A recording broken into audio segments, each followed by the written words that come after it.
Section 12.4 focuses on the volume of three-dimensional solids that come to a point. And so those two solids are pyramids and cones. Hopefully you already saw my demonstration. It was not a proof in any sense, but if you remember, I took a cylinder and a cone that had the same radius and had the same height, and it took 3 cones to fill the cylinder entirely. And so what that meant was the volume of a cone comes to a point is 1/3 the volume of the cylinder that has the same dimensions, okay? And that also applies to a pyramid. If you have a prism and a pyramid that both have the same base area and the same height, the pyramid will also be 1/3 the volume of the prism, okay? So a prism's volume is base times height. The pyramid volume would be 1/3 the base times the height, okay? Now you can use that same formula for a cone, but technically the base of a cone is a circle. Its area is pi r squared, and so your textbook is gonna say it's the area of the base, pi r squared, times h, and you're taking 1/3 of it. But if it comes to a single point, not a ridge, not like a roof of a house, but a single point, pyramid or cone, you can use 1/3 area of the base times the height. So thought I'd show you a couple of examples of this. We will start off with this very basic pyramid here. Notice we're actually given the height. The base is an equilateral triangle, so I want to take 1/3 the area of the base times the height. The area of the base here, you can split it up into 30, 60, 90 triangles, and you could find out that the height of this thing would be 3 radical 3, and the base is 6, and you could take half of 6 times 3 radical 3. Remember, we also have the formula side squared over 4 radical 3 to find the area of an equilateral triangle. So if you square 6, that's 36. 36 divided by 4 is 9, okay? So the base area is 9 radical 3, and then we're multiplying by the height. The height here is 12.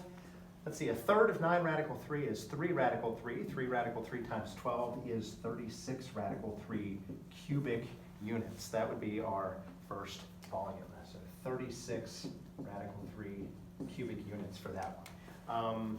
So we were given enough information to find the base and the height pretty directly there. All right. The second example here is another pyramid. We'll go to this one next. And same formula. We're going to be taking 1/3 the area of the base times the height. The base here is an 18 by 18. I believe 18 squared is 324. So make sure you're not finding the base length. Make sure you're finding the area of the base. And again, because it's a square, yeah, it's 324. The height here is 40. And so actually you can just multiply those two things together. 324 divided by 3 is 108 times 40, and we end up with 4,320 cubic units. By the way, one of the things that they very likely would do in these problems is make you find some different dimensions. So for example, they might not have told you the altitude there. I think it'd be pretty likely that they probably would have told you the slant height was 41. Okay? Remember that you can use right triangles to find missing dimensions. You can make a right triangle there. That goes to the middle. So if this whole side is 18, that side would be 9. If you're really good at your Pythagorean triples, you might know there's a 9, 40, 41 triangle, and that height would be 40.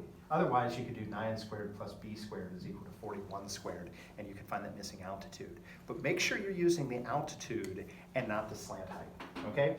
All right, the final example here is a cone, okay? And the volume of a cone is just 1/3 the area of the base times the height. It comes to a point. So again, you can use this formula. Your textbook is going to use this formula because most of the time you're going to have the radius, and so you'll be taking pi times the radius squared to get the base area. Then you'll multiply by the height, and then you'll take 1/3. It doesn't matter. Anyway, in this particular one, they gave us the base area. Of course, that means that the radius is equal to 7.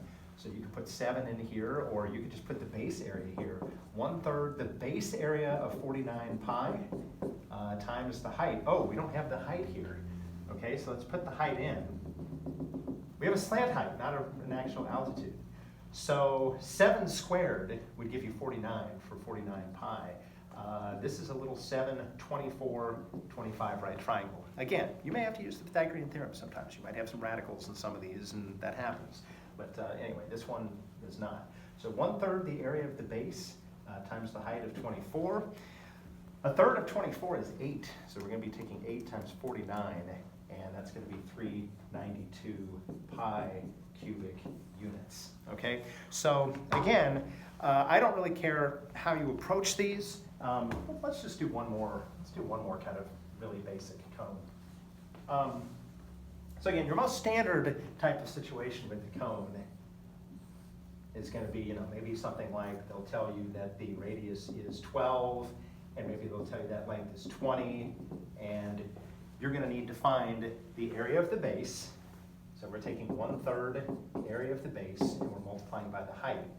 Base area there would be a circle. That's 144 pi.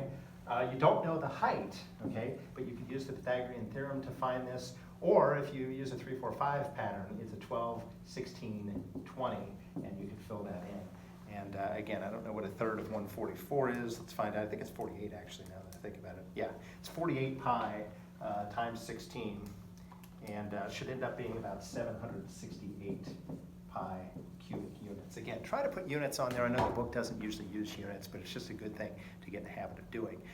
So anyway, basically exactly the same as what you're doing in the previous section, except you're taking 1/3 the area of the base times the height. That's really the only difference when you're dealing with cones and pyramids.